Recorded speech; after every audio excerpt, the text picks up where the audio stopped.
10,000 world के इस episode की शुरुआत में हम लिंग फेंग मून क्लैन की प्रिंसेस और साउटियन को देखते हैं, जिन्हें यहाँ पर ब्लैक एम्परर, व्हाइट एम्परर और रेड एम्परर ने घेर लिया था। इस चीज को देखकर लिंग फेंग मून क्लैन की प्रिंसेस को बोलता है, तुम यहाँ पर फाइट करने के लिए तैयार हो जाओ, क्योंकि तुम इस जगह पर जितने भी ज्यादा कल्टीवेटर्स को देख रहे हो वो सभी इस ट्रेजर को हासिल करने के लिए तुम्हें यहाँ पर जान से मार भी सकते हैं। और इस बात को सुनने के बाद मून क्लैन के प्रिंसेस और साउटियान यहाँ पर फाइट करने के लिए बिल्कुल तैयार हो जाते हैं, क्योंकि मून क्लैन की प्रिंसेस ने यहाँ पर अपने मून व्हील को बाहर निकाल लिया था। साथ ही लिंगफेंग भी यहाँ पर अपने सन व्हील को बाहर निकाल लेता है। इसके बाद ये दोनों यहाँ पर अपने वेपन को मर्ज करने लगते हैं, जिसकी वजह से लिंगफेंग और मून क्लैन की प्रिंसेस की पावर काफ़ी ज़्यादा बढ़ जाती है। और इन सब चीज़ों को दूर से रेड एम्परर भी देख रहा था, इसीलिए वो अपने पास से भी एक काफ़ी ज़्यादा पावरफुल आर्टिफैक्ट बाहर निकाल लेता है। और इस चीज़ को दूर से ब्लैक एम्परर भी देख रहा था, इसीलिए वह भी यहाँ पर अपने ब्लैक फिनिक्स मास्टर सोल को समन कर लेता है, ताकि यहाँ पर कुछ ही देर में जो ट्रेजर अपेयर होने वाला है उसे वो हासिल कर सके। और इस चीज़ को दूर से वाइट एम्परर भी देख रहा था, इसीलिए वह भी यहाँ पर अपनी पावर को एक्टिवेट कर लेता है। और इन सब चीज़ों को देखने के बाद यहाँ पर इस ड्रैगन को काफ़ी ज़्यादा गुस्सा आ जाता है, इसीलिए वो अपने पास से एक स्पिरिचुअल पील को बाहर निकाल लेता है। इसके बाद वो बिना कोई टाइम जाए कि इस स्पिरिचुअल पील को यहाँ पर खा लेता है, जिसकी वजह से इस ड्रैगन की पावर काफ़ी ज़्यादा बढ़ जाती है। इधर इस ड्रैगन को इतने ज़्यादा गुस्से में देखकर ये लेडी भी अपने वेपन को समन कर लेती है। और इस चीज़ को देखकर साउटियान यहाँ पर काफ़ी ज़्यादा घबरा जाता है, क्योंकि इस जगह पर जितने भी ज़्यादा कल्टीवेटर मौजूद थे उन सभी के पास गॉड लेवल का वेपन मौजूद था। इसीलिए साउटियान लिंगफेंग को बोलता है, मास्टर यहाँ पर ये सभी कल्टीवेटर काफ़ी ज़्यादा पावरफुल हैं, इसीलिए आखिरकार हम लोग उस ट्रेजर को कैसे हासिल करेंगे। तभी लिंगफेंग बोलता है, थंडर ड्रैगन ने हम लोगों को पहले ही बताया था कि इस ट्रेजर को हासिल करने के लिए डीमन क्लैन के लोग भी इस जगह पर आएंगे। इसीलिए मुझे यहाँ पर ऐसा लग रहा है कि डीमन क्लैन के कल्टीवेटर्स ने ही इन लोगों को गॉड लेवल के वेपन दिए हैं। तभी मून क्लैन की प्रिंसेस बोलती है, इन सभी कल्टीवेटर्स को देखने के बाद मुझे यहाँ पर ऐसा लग रहा है कि ये सभी लोग एशियंट एम्परर के रिकार्नेशन है। इस बार लिंगफैंग बोलता है, अगर तुम्हारी बात इस जगह पर सच है तो कुछ ही देर में इस जगह पर हेवनली पनिशमेंट गॉड आ जाएगा, जो कि इन लोगों को धक्के मार के इस जगह से भगा देगा। इसीलिए हम लोगों को तब तक इन लोगों को यहाँ पर रोके रखना है। यह बोलने के बाद ये दोनों अपनी पावर को एक्टिवेट कर लेते हैं। इसके बाद हम लोगों को कुछ देर बाद का टाइम दिखाया जाता है, जहाँ पर बहुत ही ज़्यादा इंतजार करने के बावजूद भी यहाँ पर हेवनली पनिशमेंट गॉड और हेवनली यूनिवर्सल गॉड में से कोई भी नहीं आता है, जिसकी वजह से साउटियन काफ़ी ज़्यादा परेशान हो जाता है। और वो बोलता है, शायद से इस वर्ल्ड के कुछ और ही रूल हैं, जिसकी वजह से हेवनली पनिशमेंट गॉड इस जगह पर अभी तक नहीं आया है। तभी हम रेड एम्परर को देखते हैं, जो कि बहुत ही तेज़ी के साथ लिंगफेंग की ओर आ जाता है। साथ ही वो यहाँ पर काफ़ी ज़्यादा हंस रहा था, पर तभी वो अचानक से रुक जाता है, क्योंकि इसे यहाँ पर एक काफ़ी ज़्यादा पावरफुल ट्रेजर का सेंस हो गया था। और तभी हम लोगों को इस लेक का सीन दिखाया जाता है, जिसके अंदर से काफ़ी ज़्यादा हाई अमाउंट में हेवनली लोटस बाहर निकल कर आ जाते हैं। और इस चीज़ को देखकर ये सभी एम्परर काफ़ी ज़्यादा शॉक हो जाते हैं। और ये एम्परर बोलता है, आखिरकार इतनी जल्दी इस लेक के अंदर से ये हेवनली लोटस कैसे बाहर निकल कर आ सकते हैं, क्योंकि इन सभी हेवनली लोटस को बाहर निकलने में और भी ज़्यादा टाइम लगने वाला था। पर तभी हम थंडर ड्रैगन को देखते हैं, जो कि लिंगफैंग को बताने लगता है कि इस जगह पर जरूर से कुछ गड़बड़ है। इसीलिए लिंगफैंग, तुम्हारे लिए अच्छा यही होगा कि तुम खुद को इस ट्रेजर से जितना ज़्यादा दूर रख सकते हो रखो, क्योंकि मुझे लगता है कि अगर तुम में से कोई भी इस ट्रेजर के नज़दीक जाने की कोशिश करेगा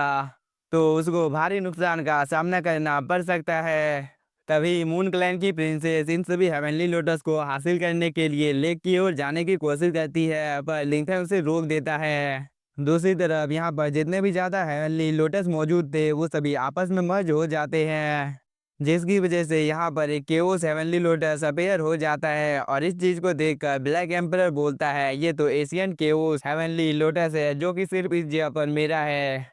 क्योंकि इस एशियन के वो हेवनली लोटस की मदद से मैं यहाँ पे काफ़ी आसानी के साथ ब्रेक थ्रू कर लूँगा। यह बोलने के बाद black emperor Asian chaos lotus को यहाँ पर हासिल करने की कोशिश करने लगता है, जिसे देखकर वाइट एम्परर बोलता है, मेरे इस पर रहते हुए इस एशियन केओस लोटस को कोई भी हासिल नहीं कर सकता है। यह बोलने के बाद वो एक ही झटके में यहाँ पर ब्लैक एम्परर की अटैक को डिस्ट्रॉय कर देता है। इसके बाद व्हाइट एम्पायर बिना कोई टाइम जाए किए यहाँ पर अपनी मार्शल स्वॉर्ड की मदद से इस एशियन केओस लोटस को हासिल करने की कोशिश करता है। पर इस चीज को देखकर रेड एम्पायर को काफी ज्यादा गुस्सा आ गया था और वो अपने पास से इस एशियन वेपन को बाहर निकाल लेता है। इसके बाद रेड एम्पायर बिना कोई टाइम जाया किए यहाँ पर अपने कई सारे ड्रैगन्स को समन कर लेता है और वो उससे व्हाइट एम्पायर के अटैक के ऊपर हमला कर देता है, जिसकी वजह से रेड एम्पायर ने एक ही झटके में यहाँ पर व्हाइट एम्पायर के अटैक को डिस्ट्रॉय कर दिया था, जिसकी वजह से इस जगह पर काफी ज्यादा टेरिफाइंग एनर्जी रिलीज होती है।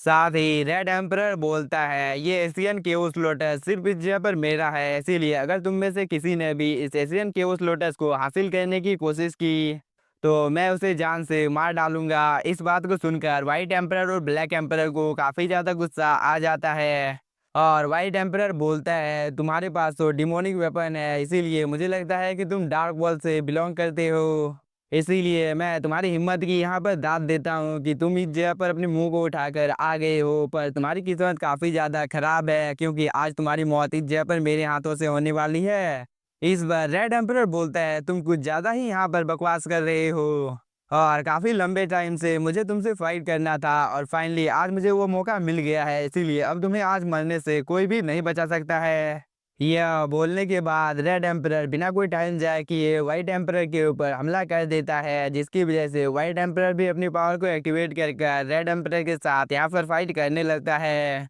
और इस मौके का फायदा उठाकर ब्लैक एम्परर के साथी इन दोनों के ऊपर हमला करने की कोशिश करते हैं। पर तभी ब्लैक एम्परर अपने साथियों को यहाँ पर रोक देता है और वो बोलता है इन दोनों को एक दूसरे के साथ फाइट करने दो, जिसकी वजह से ये दोनों काफ़ी ज़्यादा कमज़ोर हो जाएंगे और इस मौके का फ़ायदा उठाकर हम लोग एशियन केओस लोटस को हासिल कर लेंगे। दूसरी तरफ हम रेड एम्परर और वाइट एम्परर को देखते हैं जो कि एक दूसरे के साथ काफ़ी ज़्यादा खतरनाक फाइट कर रहे थे। पर रेड एम्परर की पावर काफ़ी ज़्यादा थी, जिसकी वजह से इसने काफ़ी आसानी के साथ यहाँ पर वाइट एम्परर को काफ़ी ज़्यादा पीटना शुरू कर दिया था, जिसकी वजह से वाइट एम्परर की हालत काफ़ी ज़्यादा ख़राब हो जाती है और इस मौके का फ़ायदा उठाकर रेड एम्परर यहाँ पर अपने रेड ड्रैगन को समन कर लेता है। इसके बाद रेड एम्परर बिना कोई टाइम जाया किए अपने ड्रैगन से वाइट एम्परर के ऊपर हमला कर देता है। पर तभी वाइट एम्परर यहाँ पर अपने गोल्डन ईगल को समन कर लेता है, जिसकी मदद से इसने किसी तरीके से रेड एम्परर के अटैक को डिस्ट्रॉय कर दिया था और इन सब चीज़ों की वजह से वाइट एम्परर को काफ़ी ज़्यादा गुस्सा आ गया था, इसीलिए वो अपनी पूरी पावर को एक्टिवेट कर रेड एम्परर के ऊपर हमला कर देता है, जिसकी वजह से इस जगह पर काफ़ी ज़्यादा पावरफुल पावरफुल ब्लास्ट होते हैं और इस चीज़ की वजह से यहाँ पर स्पेस में क्रैक पड़ने लगता है और इस चीज़ को देख साउटियन को यहाँ पर काफ़ी ज़्यादा गुस्सा आ जाता है और वो बोलता है हम लोगों की किस्मत ही ख़राब है क्योंकि यहाँ पर रेड एम्परर और वाइट एम्परर अपनी पूरी पावर का यूज कर रहे हैं, पर फिर भी यहाँ पर हेवनली पनिशमेंट गॉड और यूनिवर्सल गॉड नहीं आए हैं, जबकि हम लोगों ने अपनी थोड़ी सी ही पावर का यूज किया था। पर तभी हेवनली पनिशमेंट गॉड और यूनिवर्सल गॉड हम लोगों को सजा देने के लिए आ गए थे। इसीलिए मुझे यहाँ पर ये समझ में नहीं आ रहा है कि हेवनली पनिशमेंट गॉड और यूनिवर्सल गॉड अभी तक यहाँ पर क्यों नहीं आए हैं, क्योंकि वाइट एम्परर और रेड एम्परर इस जगह पर अपनी पूरी पावर का यूज कर रहे हैं, जिसकी वजह से इस रेलम को काफ़ी ज़्यादा नुकसान पहुँच रहा है। इसीलिए क्या कोई इस जगह पर आकर हम लोगों को बताएगा कि हम लोगों के साथ इतनी ज़्यादा नाइंसाफ़ी क्यों हो रही है। इस पर लिंगफैंग बोलता है मुझे लगता है कि इस जगह पर ब्लैक एम्परर और रेड एम्परर किसी ट्रेजर का यूज कर रहे हैं, जिसकी वजह से इन लोगों ने अपनी प्रेजेंस को यहाँ पर हाइड कर लिया है और इसी चीज़ की वजह से हेवनली पनिशमेंट गॉड और यूनिवर्सल गॉड को इन लोगों के यहाँ पर होने का पता नहीं है। इस पर साउटियान और भी ज़्यादा चिढ़ जाता है और वो बोलता है हम लोगों के साथ ही ऐसा क्यों होता है, क्योंकि हम इस जगह पर अपनी पूरी पावर का यूज नहीं कर सकते हैं, इसीलिए मुझे भी रेड एम्परर और वाइट एम्परर की तरह एक ट्रेजर चाहिए, जिसकी वजह से मेरे यहाँ पर होने का किसी को भी पता नहीं चलेगा। तभी लिंगफैंग बोलता है मुझे लगता है कि वाइट एम्परर रेड एम्परर और ब्लैक एम्परर काफ़ी ज़्यादा पावरफुल हैं, जिसकी वजह से अगर यहाँ पर हेवनली पनिशमेंट गॉड आ भी जाता है तो वो इन लोगों का कुछ भी बिगाड़ नहीं पाएगा। इसीलिए मेरे ख्याल से अगर यहाँ पर यूनिवर्सल गॉड आएगा तो ही वो इन लोगों का कुछ बिगाड़ पाएगा। इस बार मून क्लैन की प्रिंसेस बोलती है अगर यूनिवर्सल गॉड इस जगह पर आ जाता है तो इस चीज़ की वजह से हम लोगों की जान को खतरा हो सकता है इस पर साउटियान बोलता है मैं तो यूनिवर्सल गॉड से अब नहीं डरता हूँ, क्योंकि पिछली बार तो एंसेस्टर के आने के तुरंत बाद ही यूनिवर्सल गॉड ने हम लोगों के ऊपर हमला करना शुरू कर दिया था। और जबकि यहाँ पर इतने ज़्यादा पावरफुल पावरफुल एम्परर आ गए हैं तो यूनिवर्सल गॉड कहाँ पर है। तभी साउटियान के ऊपर एक थंडर स्ट्राइक गिरती है जिसे टाइम रहते ही साउटियान ने डॉज कर लिया था। इसके बाद वो लिंगफैंग को बोलता है मुझे लगता है कि हेवनली पनिशमेंट गॉड को इन लोगों के यहाँ पर होने का पता चल गया है, इसीलिए वह कुछ ही देर में अब यहाँ पर आ जाएगा। दूसरी तरफ हम इस ड्रैगन को देखते हैं जो कि एशियन केओस लोटस को हासिल करने की कोशिश करता है, पर तभी ये लेडी अपनी पावर की मदद से इस ड्रैगन को पकड़ लेती है और वो बोलती है तुम तो एक मामूली से मॉन्स्टर हो, फिर आखिरकार तुम्हें इस जगह पर इतना ज़्यादा रेयर ट्रेजर क्यों चाहिए। पर इस बात को सुनकर इस ड्रैगन को काफ़ी ज़्यादा गुस्सा आ गया था और वो बोलता है तुम्हारी इतनी ज़्यादा हिम्मत हो गई कि तुमने यहाँ पर मुझे रोकने की कोशिश की है। यह बोलने के बाद वो काफ़ी बेरहमी के साथ इस लेडी को मारने लगता है, जिसकी वजह से ये लेडी काफ़ी ज़्यादा इंजर्ड हो जाती है। और इस मौके का फ़ायदा उठाकर ये ड्रैगन यहाँ पर इस लेडी को जान से मारने की कोशिश करता है, क्योंकि वह इसके ऊपर एक काफ़ी ज़्यादा पावरफुल अटैक कर देता है, जिसकी वजह से ये लेडी सीधे इस लेक के अंदर में जाकर गिरती है। इसके बाद ये ड्रैगन बोलता है एक मामूली सी कल्टीवेटर यहाँ पर मुझे नुकसान पहुँचाने के बारे में सोच रही थी, जबकि वह इतनी ज़्यादा कमज़ोर थी। यह बोलने के बाद वह यहाँ पर काफ़ी ज़्यादा हंसने लगता है, पर तभी इस लेक के अंदर से ये लेडी दोबारा से बाहर निकलकर आ जाती है और वह इस बार अपने ट्रेजर की मदद से काफ़ी आसानी के साथ इस ड्रैगन को यहाँ पर बांध देती है, जिसकी वजह से ये ड्रैगन यहाँ से भागने की कोशिश करने लगता है। पर तभी ये लेडी बोलती है तुम्हारी हिम्मत कैसे हुई मुझे इस जगह पर इतनी बुरी तरीके से मारने की, इसीलिए मैं तुम्हें यहाँ पर अब अपना पेट बनाऊंगी। यह बोलने के बाद ये लेडी यहाँ पर हेवनली ड्रैगन को बांधना शुरू कर देती है, जिसकी वजह से हेवनली ड्रैगन को काफ़ी ज़्यादा गुस्सा आ जाता है और वो बोलता है तुम्हें क्या लगता है कि तुम मुझे यहाँ पर रोक सकती हो। यह बोलने के बाद वह इस ट्रेजर को डिस्ट्रॉय करना शुरू कर देता है, पर बहुत ही ज़्यादा मेहनत करने के बाद भी वह इस ट्रेजर को डिस्ट्रॉय कर नहीं पाता है, क्योंकि वह इस ट्रेजर को जितना ज़्यादा डिस्ट्रॉय कर रहा था वह इस ट्रेजर में इतना ही ज़्यादा फंसने लगता है, जिसकी वजह से इस ड्रैगन को और भी ज़्यादा गुस्सा आ जाता है और वो एक रोर कर कर यहाँ पर इस ट्रेजर को डिस्ट्रॉय कर देता है। और इस अटैक की वजह से ये लेडी भी यहाँ पर थोड़ी सी इंजर्ड हो जाती है, पर ये लेडी अभी भी हार मानने को तैयार नहीं थी और वो अपनी पूरी पावर की मदद से ये इस ड्रैगन को पकड़ने की कोशिश करने लगती है। दूसरी तरफ हम ब्लैक एम्परर को देखते हैं जो कि इस मौके का फ़ायदा उठाकर एशियन केओस लोटस को हासिल करने की कोशिश करने लगता है,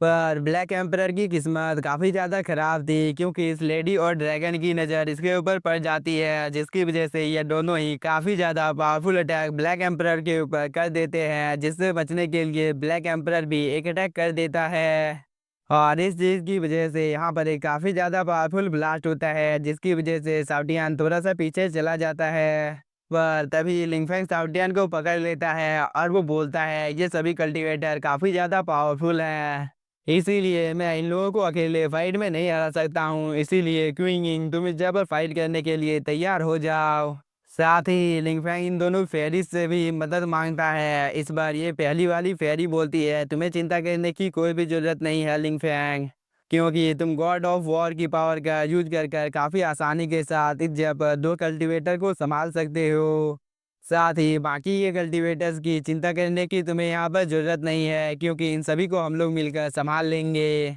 इस बात को सुनने के बाद लिंगफैंग बोलता है तो हम लोग इस जगह पर सही मौके का इंतजार करेंगे और जैसे ही वो मौका हम लोगों को मिलेगा तो हम लोग इन लोगों के ऊपर हमला कर देंगे। पर तभी यहाँ पर एक हेवनली क्लाइमिटी अपीयर हो जाती है, जिसे देख कर साउटियान काफ़ी ज़्यादा डर जाता है और वो बोलता है मास्टर जितनी जल्दी हो सके आप मुझे छुपा लीजिए, क्योंकि मुझे यहाँ पर काफ़ी ज़्यादा डर लग रहा है, क्योंकि इस जगह पर यूनिवर्सल गॉड आ रहा है। इस बात को सुनकर लिंगफेंग यहाँ पर अपने टेलीपोर्टेशन अरे को ओपन कर लेता है। इसके बाद ये सभी इस टेलीपोर्टेशन अरे के अंदर में चले जाते हैं। दूसरी तरफ यूनिवर्सल गॉड ने यहाँ पर अपने वेपन को समन कर लिया था और वो बोलता है तुम लोगों की इतनी ज़्यादा हिम्मत हो गई कि तुम लोग मेरे स्मॉल वर्ल्ड में आकर तबाही मचाने की हिम्मत कर रहे हो, इसीलिए अब मैं तुम में से किसी को भी जिंदा नहीं छोड़ूंगा। या बोलने के बाद वह सभी के ऊपर हमला करने के लिए तैयार हो जाता है। पर इसी के साथ हम लोगों का ये एपिसोड हो जाता है ख़त्म।